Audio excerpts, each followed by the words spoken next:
and elders and my dear brothers and sisters. I welcome you all with the Islamic greetings. Assalamu alaikum wa rahmatullahi wa barakatuh. अल्लाह ताला ने हमको एक जिंदगी दी है। ये जिंदगी एक ही बार मिलने वाली है। ये जिंदगी एक बार मिलने वाली है, इसके बाद दोबारा नहीं मिलेगी। तो मैं अपनी बात कुछ कहना चाहता हूँ, उससे पहले एक छोटी सी कहानी सुनाना चाहता हूँ। तो सब लोग ध्यान से सुने। एक टापू के ऊपर हम लोगों को अगर भेज दिया गया और या फिर बहुत सारे लोग हैं वहां पे, दो टापू है वहां पे, आइलैंड जिसको बोलते हैं। तो टापू के ऊपर कहा कि इस टापू पे आप लोग 1 साल रहोगे और इस टापू पे आप राजा बनकर रहोगे। आप जो चाहोगे वो हम करेंगे, आप जैसा आप बोलोगे वैसा हम करेंगे। इस टापू पे जितने मजे कर रहे हैं कर लो, लेकिन 1 साल के बाद आपको दूसरे टापू पे भेज दिया जाएगा। 1 साल के बाद कहां भेज दिया जाएगा? दूसरे टापू पे भेज दिया जाएगा। तो इसी तरह से सभी लोग को 1 साल के लिए राजा बना दिया जाता है। 1 साल के लिए सबको राजा बना दिया जाता है और सब लोग मजे करते हैं, खूब मजे करते हैं। राजा बन करके खूब मजे करते हैं और फिर दूसरे साल उनको दूसरे टापू पे भेज दिया जाता है। दूसरे टापू पे भेज दिया जाता है, लेकिन वहां पे पता नहीं चलता कि वो दूसरे टापू पे उन लोगों के साथ क्या हो रहा है।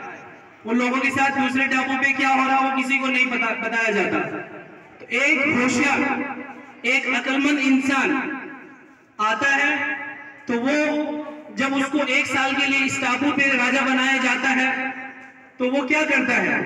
वो कहता है कि मुझे उस टापू पे दिखाओ क्या चल रहा है। 1 साल के बाद जब मैं यहाँ इस टापू से उस टापू के ऊपर जाऊंगा, तो वहां पे मेरे साथ क्या किया जाएगा, क्या मामला होगा, तो मुझे पहले वहां पे चल के दिखाइए। तो वो तो राजा बना दिया जाता है 1 साल के लिए। तो सब लोग उसकी इज्जत करते हैं, बात मानते हैं, बोलते ही तो राजा है, राजा का हुक्म तो हमको मानना पड़ेगा। तो उसको जब दूसरे टापू पे ले जाया जाता है, तब वहां देखते हैं सब लोग कि सब लोग मरे पड़े हैं, सबके कंकाल पड़े हुए हैं, सबके कंकाल पड़े हुए हैं, जानवरों ने खाया हुआ है। तो फिर वो जो अक्लमंद इंसान होता है वो कहता है कि सबसे पहले उस टापू पे हरियाली गार्डन बनाया जाए, उस टापू के ऊपर हरियाली बनाई जाए, ताकि जब मैं 1 साल के बाद उस टापू पे जाऊं तो मैं वहां अच्छे से रह सकूं। इन जानवरों को हटाया जाए, ये जानवर जंगली जानवर, इनको यहाँ से उस टापू से हटाया जाए, ताकि जब मैं इस 1 साल के बाद उस टापू पे जाऊंगा तो मेरे साथ क्या मामला किया जाएगा।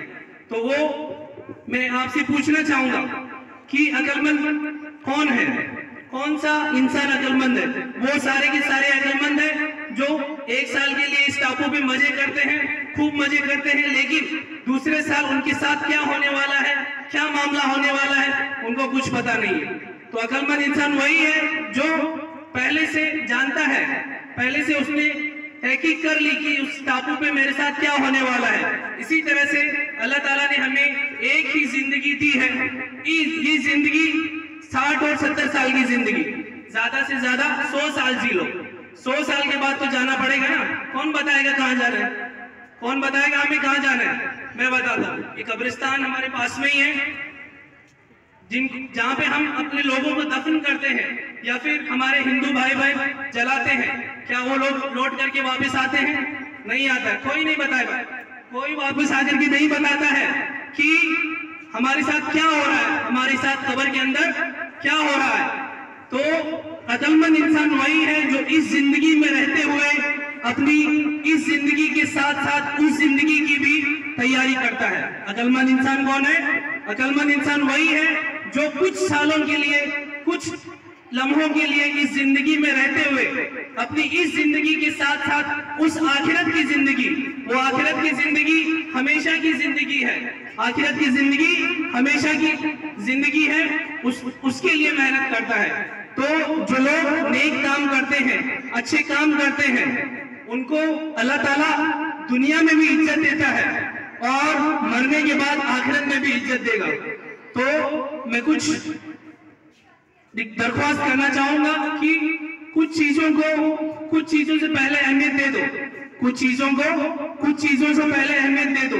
जैसे जवानी है, तो जवानी की अहमियत हम लोग नहीं जानते अभी, लेकिन हमारे बूढ़े बुजुर्ग जो यहाँ पे बैठे हुए हैं उनसे पूछो जवानी की क्या कदर है। तो जवानी की कदर कर लो, जवानी की कदर कर लो बुढ़ापा आने से पहले, जवानी की कदर कर लो बुढ़ापा आने से पहले। नेक काम कर लो बुढ़ापा आने से पहले, अच्छे काम कर लो अपने गांव के लिए, अपने देश के लिए, अपने घर वालों के लिए अच्छे काम कर लो बुढ़ापा आने से पहले। इसी तरह से वक्त हमारे पास मिला हुआ है, खाली वक्त है हमारे पास अभी, इस वक्त को नेमत समझो, इस वक्त को नेमत समझो और इसकी कदर करो। क्योंकि एक बार वक्त अगर चला गया और उसके बाद हम सोचेंगे, हम चाहेंगे कि ये वक्त हमको दोबारा मिल जाए, लेकिन ये वक्त दोबारा नहीं मिलेगा।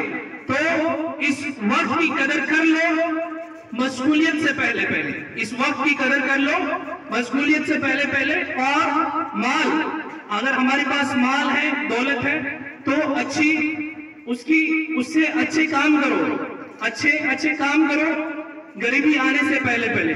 तो यही दरख्वास्त है, खाली वक्त जो हमारे पास है नेक काम कर लो, अच्छे काम कर लो और अपनी इस जिंदगी के साथ साथ वो आखिरत की जिंदगी जहां हम हमेशा रहने वाले हैं उसकी भी तैयारी कर लो। अस्सलाम वालेकुम व रहमतुल्लाहि व बरकातहू।